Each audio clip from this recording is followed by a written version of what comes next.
The Fat Controller preferred steam engines on his railway, but he found diesels useful because they could pull either coaches or trucks. "You're versatile," he would say to them. "Real mixed traffic engines." Boko and Bear were proud of this, but James was not impressed.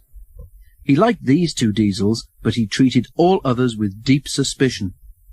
"Diesels don't use coal and water," he would say darkly. "How can you trust an engine who isn't normal in his habits?" Visiting diesels sometimes boasted about how special they were. Usually Boko and Bear had to spend the next day smoothing ruffled feelings. One day, a particularly haughty diesel came from the other railway. When the visitor found that he was to share the shed with steam engines, he stopped outside in disgust and refused to go any further.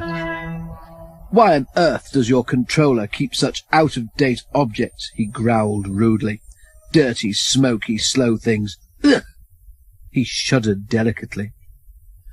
"On our railway," the diesel continued loftily, "steam engines are kept strictly in their place and not allowed on the main line without special permission." Boko, who was showing the diesel round, lost patience. "Stay outside then if you're so proud about it," he said crossly.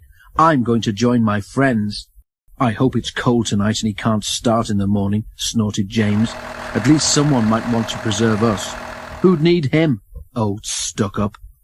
The engines were glad when morning came. They went to fetch their trains as early as they could, and the visitor was left alone. "That's better," he purred to himself. "How can an engine rest in all that hissing and clanking?" The cleaning equipment and fuel supply were in the part of the shed which Boko and Bear shared. It was getting late when he remembered. "If I go in now while the shed is empty," he said to himself, "no one will know I've been." He scuttled forward quickly. Too quickly. The rails where Bear and Boko had stood were oily, and when he tried to stop, he couldn't.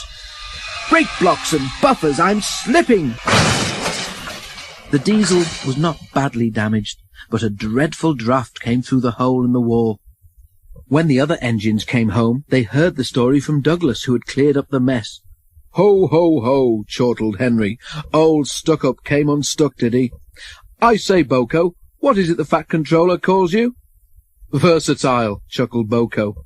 "But that isn't what he called stuck-up. I couldn't hear all he said, but I didn't think it sounded very polite."